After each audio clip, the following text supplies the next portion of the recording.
Hello, everyone, and welcome to another episode of I Am Christina DiArcangelo.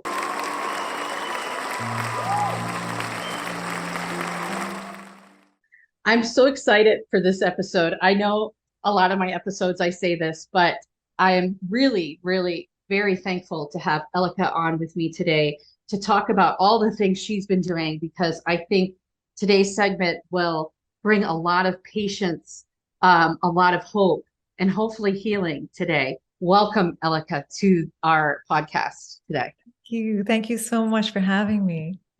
Thank you. So, how about we start off with you explaining your background a little bit and what you do and what drives you every day, and then we could just take it from there. Does that seem okay? That sounds great. Perfect.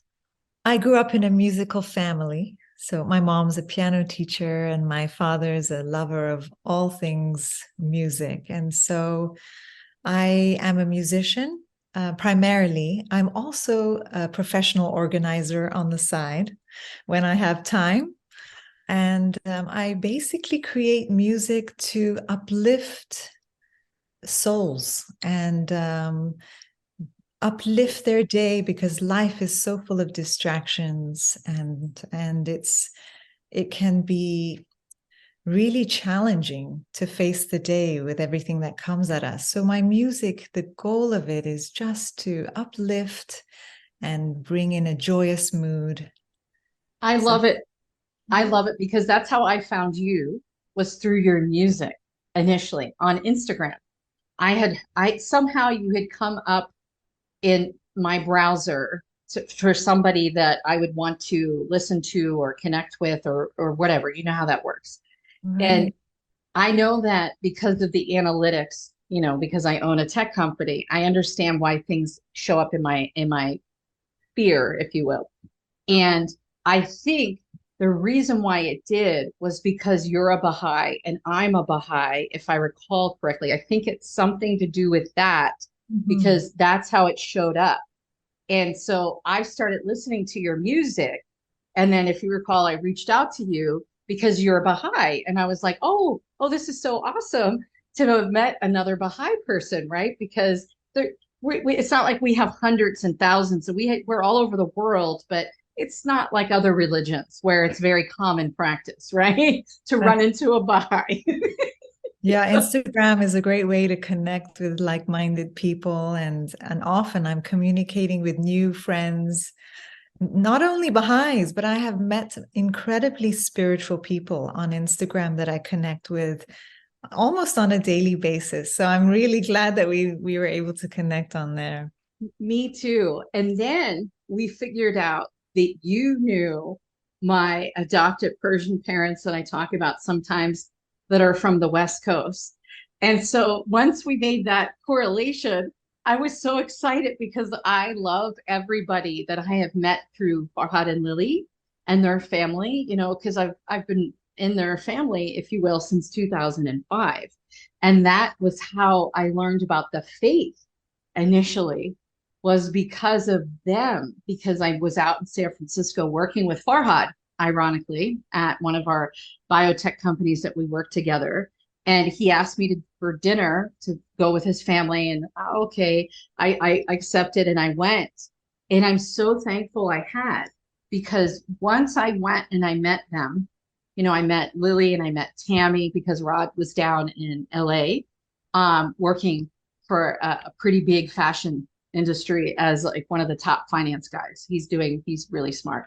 And so I met them.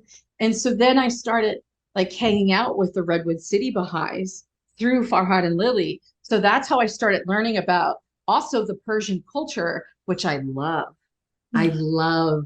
I know how to cook Persian food. Now I'm not as good as you guys are, but I know how to make tariq. I I have Persian spices in my cabinet. I recently moved my home and my offices and my distribution. And my movers were like, when they were packing all the spices, they're like, we don't understand what this says, because it's in Arabic, right? And they're like, we don't understand. And I'm like, well, that's Persian. That's, Persian spices. That's saffron. That's this, that's that. So I am just a lover of your culture. So that was another thing. Selfishly, I was excited to meet you, because I was like, oh boy, this is Well, fun. it was because of you that I got reconnected with Lily and Farhad, because it's such a small world. She's actually on my music mailing list, and I didn't even know that we're closely related. So after you and I connected, I wrote to her and I said, I need to know exactly how we're related, and it's, quite close. So thank you for that connection as well. My pleasure. And Lily and Farhad were so happy that I found you, and reconnected you guys together, because there's a lot of things that go on in families, and it's nice to have that reconnection again. Because when you go through challenges, it's nice to have a tribe of people that support you, and they also already appreciated your music, right? Because they were listening to it. So sweet.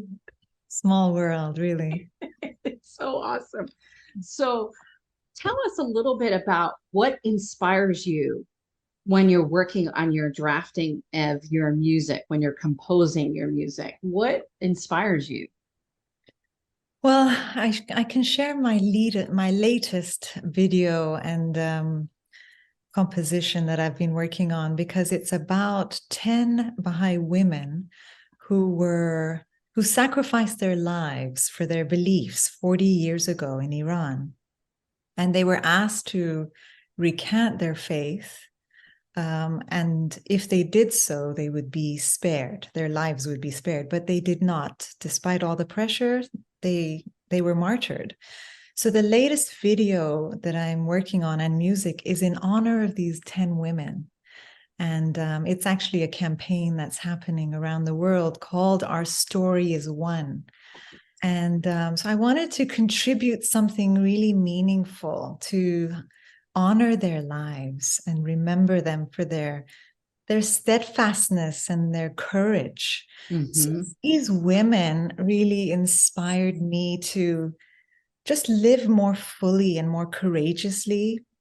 I mean, thankfully, I'm not in a position where I need to do anything that drastic, Right. but to bring me courage in just facing day-to-day things. I mean, even being on this podcast, is a form of courage, because you're being vulnerable and we're sharing art and we're having conversation. So this video will be out in a couple of days. And Awesome.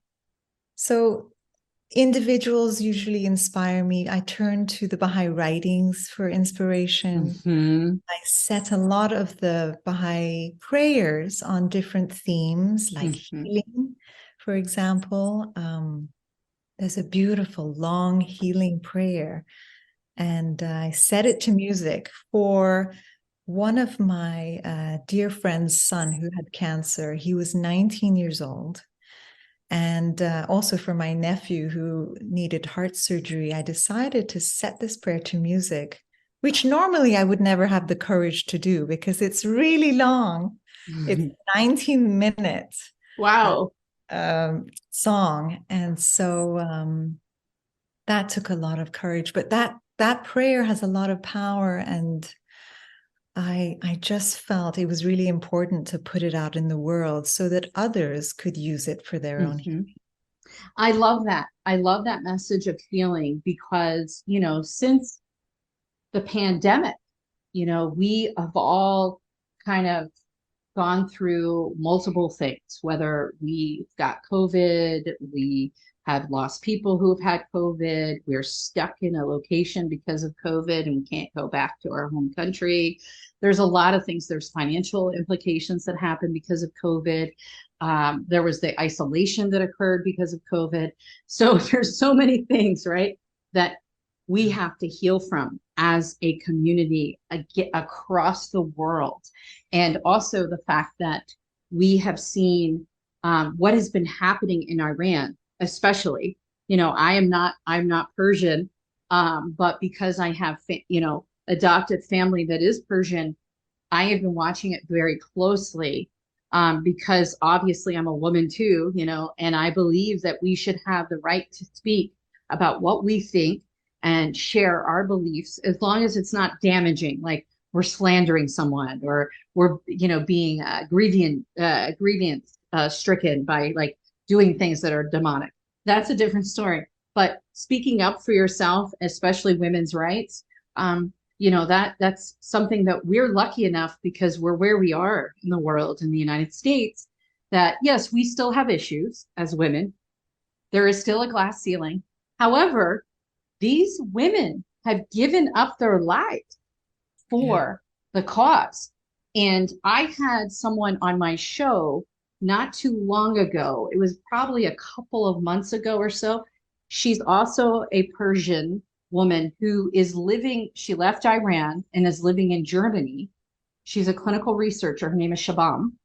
And we talked a little bit on her podcast about this very topic. So it's very interesting that once again I'm bookending with two separate people, but it's the same messaging, like we need to do better as a society. Yeah, I feel, I mean, the fact that I'm not living in Iran, now that I'm in the US, well, I live in China normally, but we're in the US. We've been here for the last year and a half waiting to go back to China. But basically, I'm able to work on music and record music, which I wouldn't be allowed to do if I were living in Iran. So when this whole revolution started in September of last year, and women were standing up for equal rights, I really felt moved to be a part of that in some way. So I actually, at that time, created music specially for these women, in honor of these women. It's called Dance to Freedom. Oh, women are not allowed to dance. They're not allowed to sing.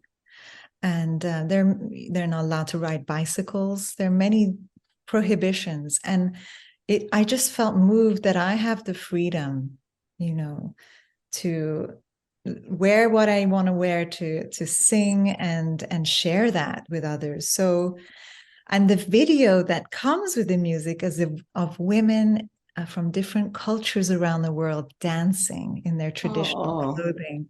So I hope that brings some form of encouragement and upliftment. And that ties with this video that's coming out right now, which is in honor of these women who tragically lost their lives 40 years ago. So this movement is still continuing to this day, that women are calling for justice and equality. Well, I mean, not to like make this a political discussion or anything, and I mean no disrespect by bringing this up, but the fact that Roe versus Wade got overturned in the United States, how the hell did that happen? That just doesn't make sense. And I'm not just saying like, oh yeah, you should use that as an excuse, to terminate pregnancies and things like that, abortion. I'm not saying that, but in the instance when there's harm that could potentially be done either to the baby or to the mother that's carrying the child, where it could result in death. Now, depending upon where you live in the United States, you cannot get an abortion, even though it could kill you.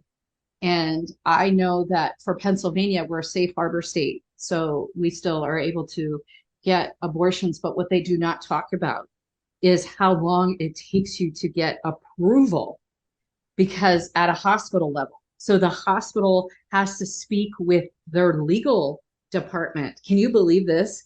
This is an incident of life or death for a patient. I don't understand how we have allowed so much control to be passed to the politicians in our fine country here, that they can tell us what we can and cannot do with our own bodies. When it's health related issues. You know what I'm saying? It's not because you're just doing this to get an abortion. You need it, or you're going to die potentially, or the child will. And the fact that they make these poor women have the child, if the child's stillbirth and they know the child is dead in the womb, they still make them deliver a dead child. What is going on here? What about all the trauma that's involved? Like when you have a child to begin with, right? The unexpected things that happen during childbirth. And now this has happened, and this is going to just be on this poor person's soul for the rest of their lives. they'll have to try to heal from this.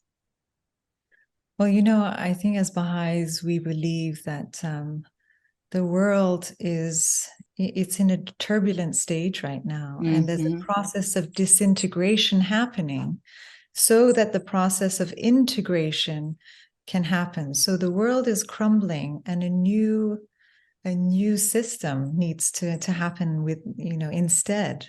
And I think that spirituality will play a huge part with the integration of new systems that happen in the world, and that will all take time. We're in the midst of, as you said earlier, just suffering in all spheres, especially from COVID and what's been happening. We're just coming out of that, but it will take time for us to really start to heal and to change society. I'm sorry to interrupt. I actually just wrote a notation. That's what I was doing when I was looking to the right, because it reminded what you just said reminded me of a discussion I just had, because I spoke with Lily a couple of days ago. And we were talking about mental health. We talk about mental health all the time, because, she's a homeopathic as well. So she treats people mental health related. And we were talking about my recent magazine publication that we put out for mental health awareness that was dedicated to all of the people who have been impacted by mental health, but specifically two of my immediate family members, my mother and my brother, were on the front cover. And my son also has mental health disabilities, and he's 10. So from that vantage point of living in a household growing up with two mental health disabled people, then having a child that also has it and being his mother. And one of the things that we discussed was about spirituality and mental health. And so when you brought that up, it just like made me think back to my conversation I had just this week with Lily about mental health and spirituality, and how much if you can embrace whatever religion you are, like I'm not trying to push religion on people or make them sway over to our side over here as a Baha'i. I'm not doing that. This is not a recruitment call. But what I'm trying to say is, if you have some sort of spirituality present in your head and heart, when you're going through these trials and tribulations of social injustice, gender injustice, just a bad day. Like we talked about when we first got on before we were recording, if we can get ourselves in a better mindset because of our spirituality, imagine how much we can accomplish as a human. Yeah, I agree. I think one of the things that helps me during my day, and because mental health is a huge discussion and a huge podcast on its own, but I was just thinking, like, what uplifts and what brings out our noble self. And one of the things that I do is prayer and reading the Baha'i writings. And it's almost like a kind of armor that it's like putting on your clothes, getting ready for the day, or armor to protect you from all the things that will come at you, And without that, I find that my day is completely different. Maybe I'll become more angry or more impatient much more easily, but with prayer and meditation, it's like uplifting the higher side of ourself to combat whatever comes our way. And it really creates more mindfulness. It creates the power of prayer. Really is incredible. We were talking about it yesterday, and all the things that it brings out within us. And I don't think we've even tapped into the incredible things that it can do for us. So that's something that I try to do as often, every morning. It's important as Baha'is that we spend the time to do that. Yes, absolutely. So I do that regularly. I start my day off. I wake up in the morning and I go ahead and I grab my phone and I immediately pull up all of my Baha'i prayers. I keep my Baha'i prayers for myself because I'm a little lazy and I don't want to have to tote books around with me. I don't like paper. I'm not a paper person. So for me, I keep it in my browser electronically, my Baha'i prayers, and I run through successions of certain prayers I say every single day when I start my day.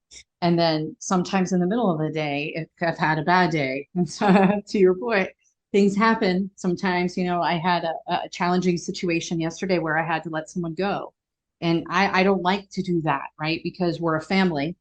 That's how I run my company, is like it's a family. And so when I have to let somebody go, it's upsetting, right? And so it kind of upset me, pardon me, from yesterday carrying forward today. But I end my day with prayer as well.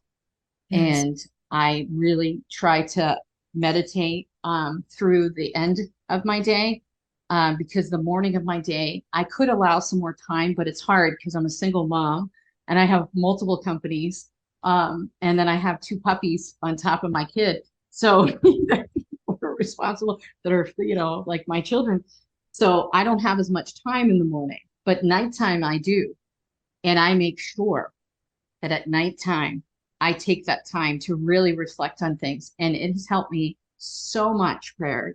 Some of the things that I did transitionally dating back to 2019 when I ended my marriage with my ex-husband, what got me through it all, through all of the stuff that happened, the abuse and everything, was prayer. I just gave it to God. And I'm saying, please, God. And I didn't go to God because I was having a bad time. I always talk to God, but I stopped trying to push the boulder up the hill. I just let God handle it. You're going to push the boulder up the hill. That's what you're going to help me. I need to step back and just trust and believe in God, because that's what I need to do to get through this. Yeah, I think that reflection at the end of the day is just as important as the morning. And you reminded me of something that I would do with my kids, and now I do it with myself as well. I would ask them questions every night. What was your highlight today? What did you do to bring joy to someone else? And how can you improve your day tomorrow?